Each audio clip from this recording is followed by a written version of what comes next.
Sita group of education, Mahmudabad, Sitapur. UP board परीक्षा फल में सीता ग्रुप के परीक्षार्थियों का रहा शानदार परीक्षा फल। हाई स्कूल में होनहार छात्रा प्रियांशी सोनी ने किया यूपी टॉप। सत्र 2023-24 के लिए प्रवेश प्रारंभ। नमस्कार, बहुत स्वागत है आपका। मैं हूं बबीता सिंगौर और आप देख रहे हैं अपना पसंदीदा चैनल आई इंडिया। आई इंडिया के खास शो खबरनामे की शुरुआत हम दिन भर की बड़ी खबरों के साथ करते हैं। खबरों की शुरुआत हम खबरनामे की प्रमुख खबरों से करते हैं।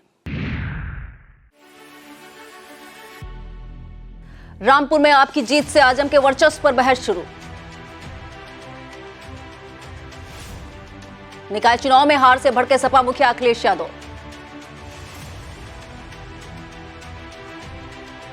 हार के कारणों की समीक्षा के लिए बसपा सुप्रीमो मायावती ने 18 मई को लखनऊ में बुलाई बैठक। दरोगा ने कहा पागल तो आईजीआरएस पर कर डाली 875 शिकायतें। सदगुरु बाबा हरदेव सिंह की स्मृति में अनुयायियों ने मनाया समर्पण दिवस। सीतापुर में 18 मई को आयोजित होगा रोजगार मेला। सीतापुर की 27वीं वाहिनी पीएससी में शुरू हुई मध्य जोन की खेल प्रतियोगिता। अभिषेक सिंह के स्वागत को उमड़ा जन सैलाब। खबरें प्रदेश से। रामपुर शहर में पहली बार आम आदमी पार्टी के टिकट पर भारी मतों से पालिका अध्यक्ष का चुनाव जीतने वाली सना खानम की हर जगह चर्चा है। बता दें, अपनी शादी के दूसरे दिन ही सना खान ने आम आदमी पार्टी से नामांकन किया था। इस दौरान प्रचार के लिए जनता के बीच रही सना ने कहा कि शहर के लोग आवारा कुत्तों और मच्छरों से परेशान हैं। आवारा कुत्ते पकड़वाए जाएंगे और मच्छरों के खात्मे के लिए फॉगिंग कराई जाएगी। बताते चले, सपा के वरिष्ठ नेता आजम खां के गढ़ रामपुर में पहली बार आम आदमी पार्टी ने अपना परचम फहराया है। सना की जीत को लोग आजम युग के समापन की ओर बढ़ने से जोड़कर देख रहे हैं। फिलहाल शहर में आवारा कुत्तों और मच्छरों वाले सना के बयान को भी लोग अपने अपने हिसाब से देख रहे हैं। सपा मुखिया अखिलेश यादव ने यूपी के नगर निकाय चुनाव में समाजवादी पार्टी को मिली करारी शिकस्त के लिए अफसरों को जिम्मेदार बताया है। उन्होंने चेतावनी देते हुए कहा कि ऐसे अफसरों का नाम और फोटो पार्टी की ओर से जारी किए जाएंगे। सपा मुखिया ने कहा कि चुनाव नतीजे बदलने से जनाक्रोश है। चुनाव आयोग को इसका तत्काल संज्ञान लेना चाहिए। ऐसे अधिकारियों को केवल निलंबन ही नहीं बल्कि नौकरी से निकाला जाए। बताते चले, मेयर की सभी 17 सीटों पर सपा को पराजय मिली है। पार्टी को जो उम्मीद नगरपालिका और नगर पंचायतों के अध्यक्ष पदों पर कब्जे की थी, वहां पर भी सपा भाजपा से काफी पीछे रह गई। हाल यह हुआ है कि डिंपल यादव की सांसदी वाले मैनपुरी की नगरपालिका अध्यक्ष सीट भी सपा हार गई। इसी के बाद से सपा मुखिया काफी नाराज नजर आ रहे हैं। सुप्रीमो मायावती ने 18 मई को लखनऊ में पार्टी कार्यकर्ताओं की आपात बैठक बुलवाई है। इस बैठक में वह यूपी के निकाय चुनाव में पार्टी की हार के कारणों की समीक्षा करेंगी। इस बैठक में सभी बड़े नेताओं और पदाधिकारियों को शामिल होने के निर्देश दिए गए हैं। मायावती इस बैठक में यूपी निकाय चुनाव में बसपा की करारी हार पर मंथन करेंगी। प्रदेश के 17 नगर निगमों में बसपा एक बार फिर जीत हासिल नहीं कर पाई है। वहीं 2022 में हुए विधानसभा चुनाव में सिर्फ एक ही विधायक जीत दर्ज करा सका था। निकाय चुनाव के इस लचर प्रदर्शन से पार्टी के अंदर खलबली मची हुई है। निकाय चुनाव में ओवैसी की पार्टी आईएमआईएम ने कई जगह पर समाजवादी पार्टी को अच्छा खासा नुकसान पहुंचाया है। 9 मई को सपा मुखिया अखिलेश यादव ने मेरठ में रोड शो कर समाजवादी पार्टी के पक्ष में माहौल बनाने की पुरजोर कोशिश की, लेकिन यहां 2 वार्ड में एआईएमआईएम ने सपा की साइकिल पंक्चर कर डाली। केवल 3 ही पार्षद सपा के खाते में गए। 9 मई को सपा मुखिया अखिलेश यादव का रोड शो जिन 6 वार्डों से होकर गुजरा था, उनमें से 2 पार्षद एआईएमआईएम के जीते थे और 1 आजाद समाज पार्टी का, जबकि 3 पार्षद सपा के खाते में रह गए। घर बैठे मुख्यमंत्री से शिकायत करने की ऑनलाइन सुविधा आईजीआरएस के पीछे का सच सामने आया तो पुलिस अफसर भी हैरान हो गए। 1875 शिकायतें कर चुका एक शख्स मुख्यमंत्री से यह पूछ रहा है कि वे बताएं कि गोरखपुर जिले के गगहा थाने पर तैनात दरोगा क्या दिमाग का डॉक्टर है। बताते चले, गगहा थाने के उक्त दरोगा के विरुद्ध ओमजी नाम का एक व्यक्ति आईजीआरएस पोर्टल पर 1875 शिकायतें कर चुका है। इन शिकायतों में इसका आरोप है कि वह कुछ समय पहले किसी काम से गगहा थाने पर जहां मौजूद उक्त दरोगा ने उसकी फरियाद सुनने के बजाय उसे पागल कह दिया। अब खबरें जनपद सीतापुर से। विश्व मदर्स डे की संध्या पर नई पहल फाउंडेशन द्वारा 15 माताओं को अंगवस्त्र व स्मृति चिन्ह देकर सम्मानित किया गया। शहर के सेलिब्रेशन इन गेस्ट हाउस में समारोह का आयोजन हुआ। इस दौरान फाउंडेशन की अध्यक्ष मांडवी मिश्रा, फाउंडेशन की सचिव आरुषि तिवारी, सीमा जैन, मधु यादव, सरिता जैन, सुनैना गुप्ता, श्वेता जैन, नीरू गुप्ता, आशा रानी शुक्ला, अनीता जैन, सीमा अरोड़ा, प्रभा तिवारी, नीलम वाजपेयी, मीनू जैन आदि मौजूद रहे। अमर शहीद कैप्टन मनोज पांडे सेवा संस्थान द्वारा सीतापुर के ईदगाह स्थित औनेंद विक्रम सिंह के आवास पर बैठक की गई। बैठक के दौरान 25 जून को शहीद कैप्टन मनोज पांडे की जयंती मनाए जाने पर चर्चा की गई। बैठक में शहीद कैप्टन मनोज पांडे के छोटे भाई मनमोहन पांडे, संजय शुक्ला, औनेंद विक्रम सिंह, आकाश राय, अमित अग्नोत्री, विष्णु पांडे, आशीष गुप्ता, अंजनी मिश्रा, अरुण गुप्ता, दीपक सिंह, विपिन शुक्ला, आकाश मिश्रा आदि मौजूद रहे। उत्तर प्रदेश उद्योग व्यापार प्रतिनिधि मंडल ने जीएसटी छापों को रोके जाने की मांग की है। संगठन ने छापे की कार्रवाई को तत्काल रोकने के साथ लापरवाह अधिकारियों को बर्खास्त करने की भी मांग उठाई है। संगठन के प्रांतीय अध्यक्ष एवं पूर्व सांसद बनवारी लाल कच्छल ने जीएसटी आयुक्त उत्तर प्रदेश को पत्र भेजकर कहा कि 16 मई से 15 जुलाई 2023 तक जीएसटी चोरी रोकने के लिए जो छापेमार अभियान चलाया जा रहा है उसे तत्काल रोका जाए। थाना अटरिया पुलिस ने देशी शराब की एक दुकान में शटर तोड़कर चोरी का प्रयास कर रहे एक संदिग्ध चोर को पकड़ने का सफलता हासिल की है। पुलिस के मुताबिक अटरिया के नीलगांव मार्ग पर सिधौली निवासी रमाशंकर मिश्रा की देसी शराब की दुकान है। इसी दुकान से रविवार रात संदिग्ध चोर द्वारा शटर तोड़कर चोरी का प्रयास किया जा रहा था। भगवतीपुर पुलिस टिकट पर तैनात पुलिस कर्मियों ने चोरी का प्रयास कर रहे चोर को पकड़ लिया, लेकिन उसके अन्य साथी भाग गए। दुकान द्वारा किए जा रहे अतिक्रमण को लेकर एसओ कमलापुर सतीश चंद्र ने पुलिस बल के साथ पैदल मार्च किया और कस्बा कमलापुर व मास्टरबाग कस्बे में सर्विस रोड पर दुकानदारों को हिदायत दी कि वह अतिक्रमण न करें। इससे आवागमन में दिक्कतें होती हैं। उनके साथ चौकी इंचार्ज मास्टरबाग शिव बहादुर सिंह, वरिष्ठ उप निरीक्षक शिव प्रसाद पांडे, उप निरीक्षक मोहम्मद खालिद, आरके सिंह व पुलिस बल मौजूद रहा। ब्लॉक खैराबाद के कंपोजिट विद्यालय जमैयतपुर में शिविर लगाकर बच्चों का स्वास्थ्य परीक्षण किया गया और आवश्यक दवाएं दी गई। शिविर का आयोजन आरोही विकास संस्थान लखनऊ ने किया। विद्यालय में अध्ययनरत बच्चों को बहुउद्देशीय स्टेशनरी किट वितरित की गई। शुभारंभ खंड शिक्षा अधिकारी आराधना अवस्थी ने दीप प्रज्वलन करके किया।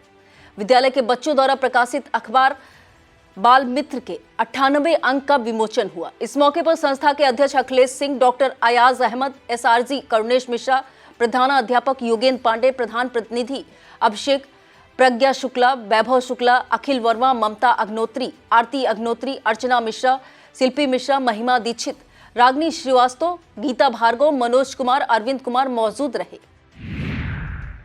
भारतीय किसान संघ की जिला बैठक दीना सिंह इंटर कॉलेज सिधौली में हुई। बैठक में खंडकों के अभ्यास वर्ग की तिथि तय करने, वर्ष 2024 में सदस्यता अभियान चलाने सहित कई बिंदुओं पर विचार विमर्श किया गया। बैठक में प्रांत उपाध्यक्ष अवधेश शुक्ला, जिला अध्यक्ष अवधेश त्रिपाठी, जिला महिला प्रमुख सरस्वती सिंह, चेतराम, रामदीन, प्रद्युमन, अमन सिंह, रोहित गुप्ता, हरीशचंद, देवेंद्र सिंह, पूनम, उर्मिला, रेणु, लज्जा देवी, जगदीश, प्रेम शंकर दीक्षित आदि मौजूद रहे। यूपी सरकार द्वारा संचालित एक जनपद एक उत्पाद योजना के अंतर्गत सीएफसी दरी निर्माण में प्रयुक्त होने वाले विभिन्न प्रकार के धागों की खरीदारी की जा सकती है। यहां केंद्र तहसील बिस्वा के ग्राम भगवानपुर माफी में संचालित है। इसका लोकार्पण मुख्यमंत्री योगी आदित्यनाथ पहले ही कर चुके हैं। उपायुक्त उद्योग आशीष गुप्ता ने बताया कि सीतापुर के दरी निर्माण से जुड़े उद्यमी और बुनकर कॉमन प्रोसेसिंग सेंटर और डिस्प्ले एवं एग्जीबिशन सेंटर की सुविधा का लाभ कच्चा व्यवसाय कर सकते हैं। उन्होंने बताया सभी सुविधाएं उचित मूल्य और निर्धारित दरों पर सभी दरी उद्यमियों के लिए उपलब्ध हैं। वक्त हो चला है एक छोटे से ब्रेक का, फौरन लौटते हैं ब्रेक के बाद। आप देखते रहिए खबरनामा।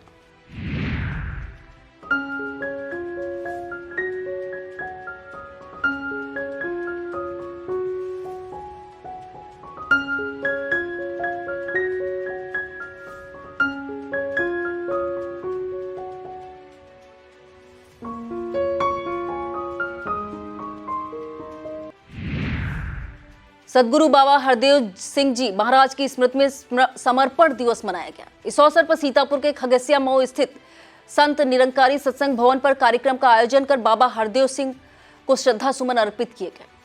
इस दौरान विभिन्न वक्ताओं ने कहा कि बाबा हरदेव सिंह जी महाराज प्रेम, करुणा, दया और सादगी के प्रतीक थे।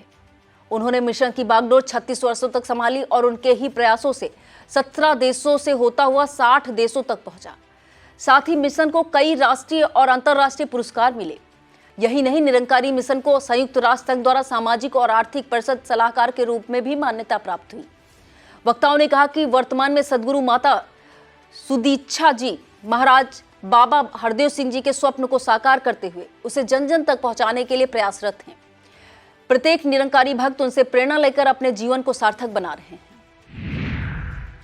भाजपा के किसान मोर्चा जिला अध्यक्ष सतनाम सिंह ने प्रकाश मिश्रा राहुल को संगठन का बिस्वा नगर अध्यक्ष मनोनीत किया है। इस मनोनयन पर सोमेश्वर्धन सिंह, करुणा शंकर त्रिपाठी, मनीष द्विवेदी, अरुण प्रकाश श्रीवास्तव, शरद मिश्रा, अंकित सारस्वत, सानू तिवारी, पंकज गुप्ता और रवि प्रकाश आदि ने हर्ष व्यक्त करते हुए बधाई दी है। कसमंडा ब्लॉक के हसनापुर में तृतीय बरम बाबा क्रिकेट टूर्नामेंट शुरू हुआ। इसका उद्घाटन निर्धन सेवा समिति के प्रबंधक अभिषेक ठाकुर ने किया। इस मौके पर शत्रुघ्न अवस्थी, दिनेश कुमार, सोनू ठाकुर, विवेक सिंह, अजीत सिंह, विभोर सिंह सहित तमाम खेल प्रेमी और ग्रामीण उपस्थित रहे। खैराबाद ब्लॉक के अंतर्गत प्राथमिक विद्यालय टकपुरवा में अतिरिक्त कक्ष के रूप में बने स्मार्ट कक्ष में और बाल मैत्रिक पार्क का उद्घाटन खंड शिक्षा अधिकारी आराधना अवस्थी और प्राथमिक शिक्षक संघ के ब्लॉक अध्यक्ष पवन कुमार सिंह के द्वारा किया गया। कार्यक्रम में एआरपी अनुपम दीक्षित, शिक्षक संकुल प्रियंका, अंकिमा, रुबीना, पुरुषोत्तम, राजेश मिश्रा, प्रधानाध्यापक सौरभ, राखी, पल्लवी, कमला, सुशीला, विद्यावती उपस्थित रहे। इस अवसर पर विद्यालय परिसर में वृक्षों का रोपण भी किया गया। सीतापुर जिला सेवा योजन कार्यालय में 18 मई को सुबह 10 बजे से रोजगार मेले का आयोजन किया जाएगा। इस मेले में विभिन्न प्रतिष्ठान कंपनियों द्वारा assistant manager, block head computer operator, telecaller supervisor आदि पदों हेतु प्रतिभाग किया जाना है, जिसमें हाई स्कूल, इंटर, स्नातक व आईटीआई उत्तीर्ण अभ्यर्थी जिनकी आयु 18 से 40 वर्ष के मध्य हो का चयन वेतनमान 10,000 से 15,000 तक के पदों पर किया जाएगा। इच्छुक अभ्यर्थी अपने समस्त शैक्षिक प्रमाण पत्र एवं फोटो सहित उक्त तिथि को रोजगार मेले में प्रतिभाग करें। यह जानकारी देते हुए जिला रोजगार सहायता अधिकारी अमित कुमार ने बताया कि अधिक जानकारी लिए किसी भी कार्य दिवस में जिला सेवा योजन कार्यालय सीतापुर में संपर्क कर सकते हैं। भाजपा के पूर्व नगर अध्यक्ष और लोकप्रिय व्यापारी नेता रमेश अग्रवाल गोगा के अचानक निधन से सीतापुर के शहर के व्यापार जगत से लेकर भाजपा संगठन में शोक की लहर दौड़ गई। 60 वर्षीय रमेश अग्रवाल पिछले 6 महीने से बीमार चल रहे थे, जिसके बाद सोमवार सुबह उन्होंने अपने अग्रसेन कॉलोनी स्थित निवास में अंतिम सांस ली। दोपहर बाद स्वर्गीय रमेश अग्रवाल का नैमिषारण्य स्थित राजघाट पर अंतिम संस्कार किया गया। खुशमिजाज रमेश अग्रवाल सामाजिक कार्यों में बढ़ चढ़कर भाग लेने के लिए समाज के सभी वर्गों में जाने जाते थे। साथ ही बीते 20 वर्षों से वह भाजपा के संगठन कार्य में सक्रिय भी थे। उनके निधन का दुखद समाचार आम होते ही उनके निवास पर शहर के तमाम व्यापारी और भाजपा नेताओं का तांता लग गया। सीतापुर स्थित 27वीं वाहिनी के मैदान पर पीएससी मध्य जोन की 24वीं अंतरवाहिनी खेल प्रतियोगिता का सोमवार सुबह भव्य शुभारंभ हो गया। उद्घाटन 27वीं वाहिनी के सेना नायक एमआर सिंह ने किया। प्रथम दिवस मध्य जोन की 9 वाहिनियों के खिलाड़ियों ने विभिन्न प्रतियोगिताओं में भाग लिया। प्रतियोगिता का प्रारंभ जूडो से हुआ। इसमें 30वीं वाहिनी के भानु प्रताप यादव ने 32वीं वाहिनी के हेमंत शर्मा को हरा दिया। भानु प्रताप यादव ने दूसरे मुकाबले में भी 27वीं वाहिनी के मोहम्मद सुमाइल को परास्त कर फाइनल में जगह बनाई।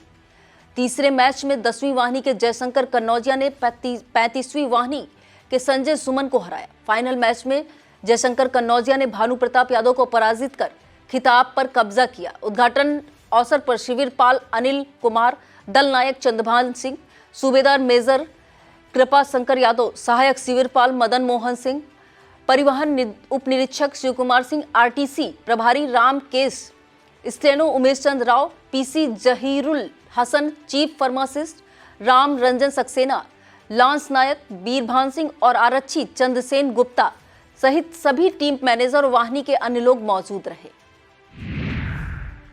पीएसए की खेल प्रतियोगिता में जूडो के 66 किलोग्राम वर्ग में 26वीं वाहिनी पीएससी के छोटे लाल यादव और 32वीं वाहिनी के सचिन कुमार अपने अपने मुकाबले जीतकर फाइनल में पहुंचे। अब इन दोनों के बीच 17 मई को खिताबी मुकाबला होगा। जूडो के 73 किलोग्राम वर्ग का फाइनल मुकाबला भी 17 मई को आयोजित किया जाएगा। जूडो के 81 किलोग्राम वर्ग में फाइनल मुकाबला 25वीं वाहिनी के अवनीश कुमार और 32वीं वाहिनी के गौरव कुमार राणा के बीच खेला गया, जिसमें अवनीश कुमार ने खिताबी मुकाबला जीता। जूडो के 90 किलोग्राम वर्ग का फाइनल भी 17 मई को खेला जाएगा। जूडो के 100 किलोग्राम वर्ग में 10वीं वाहिनी के शैलेश यादव ने 27वीं वाहिनी के सिद्धार्थ रॉबर्ट को हरा दिया, जबकि 100 से अधिक के भार वर्ग में 10वीं वाहिनी के चंद्र प्रकाश पांडे ने 32वीं वाहिनी के अभिजीत सिंह को हराया। अब खबरें जनपद लखीमपुर खीरी से। उत्तर प्रदेश राज्य बाल संरक्षण आयोग के सदस्य श्याम त्रिपाठी सोमवार को लखीमपुर खीरी पहुंचे। वहां उन्होंने डीपीओ संजय कुमार निगम के साथ राजापुर स्थित कस्तूरबा गांधी बालिका विद्यालय का निरीक्षण किया। इस दौरान उन्होंने बालिकाओं से सवाल जवाब करने के साथ ही अभिलेखों का निरीक्षण किया और व्यवस्थाओं का जायजा लिया। यहां से श्री त्रिपाठी जिला चिकित्सालय पहुंचे और इमरजेंसी में स्वास्थ्य सेवाओं की जानकारी ली। साथ ही मरीजों से भी इलाज और दवा की उपलब्धता के बारे में पूछा। सीएमएस से भी इस बारे में जानकारी ली। राष्ट्रपति द्रौपदी मुर्मू से सम्मानित होने के बाद पहली बार अपने घर लखीमपुर पहुंचे भारतीय सेना के मेजर अभिषेक सिंह का स्वागत करने मानो पूरा शहर उमड़ पड़ा। इस दौरान शहर की शायद ही कोई ऐसी संस्था रही होगी जिसके लोग शहर के दक्षिणी किनारे स्थित जल भवन पर सागर स्वागत के लिए जमा न हुए हों। इस दौरान मेजर अभिषेक सिंह का काफिला शहर की प्रमुख सड़कों से होकर गुजरा। लोगों ने फूल मालाओं से लाद दिया। इस स्वागत के दौरान शहर की सड़कों पर सैकड़ों वाहन राष्ट्रीय ध्वज लगाए दिखाई दिए। पूरे समय भारत माता की जय के नारों के साथ आसमान गूंजता रहा। बताते चले कि सीतापुर के महमूदाबाद में जन्मे मेजर अभिषेक सिंह की प्रारंभिक शिक्षा लखीमपुर में हुई है। यही वजह है कि मेजर अभिषेक सिंह को सम्मान मिलने पर दोनों जिलों में खुशी की लहर है। लखीमपुर खीरी के कुंभी ब्लॉक स्थित प्राथमिक विद्यालय धुरहा ने डीएम महेंद्र बहादुर सिंह की अभिनव पहल best school of the week के तहत इस सप्ताह का सर्वश्रेष्ठ विद्यालय होने का गौरव प्राप्त किया है। बताते चले शिक्षा की गुणवत्ता और साफ सफाई को लेकर यह विद्यालय अन्य स्कूलों के लिए उदाहरण बना हुआ है। यहाँ पर मात्र एक शिक्षक और एक शिक्षिका तैनात है। बावजूद इसके विद्यालय में उपस्थिति बच्चों की 75 से 80% रहती है और सभी बच्चे यूनिफॉर्म में विद्यालय आकर प्रार्थना सभा में शामिल होते हैं। लखीमपुर जिले के एक बड़े हिस्से में बरसात के दौरान बाढ़ अपना कहर बरपाती है। इसे देखते हुए प्रशासन बाढ़ आने से पहले ही राहत और बचाव को प्रभावी योजना बनाने में जुट गया है। सोमवार को इसे लेकर डीएम महेंद्र बहादुर सिंह ने संबंधित विभागों के अफसरों के साथ बैठक की। बैठक में डीएम ने निर्देशित किया कि बाढ़ आने से पहले ही सभी विभाग अपनी कार्य योजना बना ले, जिससे संभावित बाढ़ के दौरान राहत और बचाव कार्यों का प्रभावी रूप से संचालन किया जा सके। यह था आज का खबरनामा। आप देखते रहिए इंडिया। मुझे दीजिए इजाजत। नमस्कार।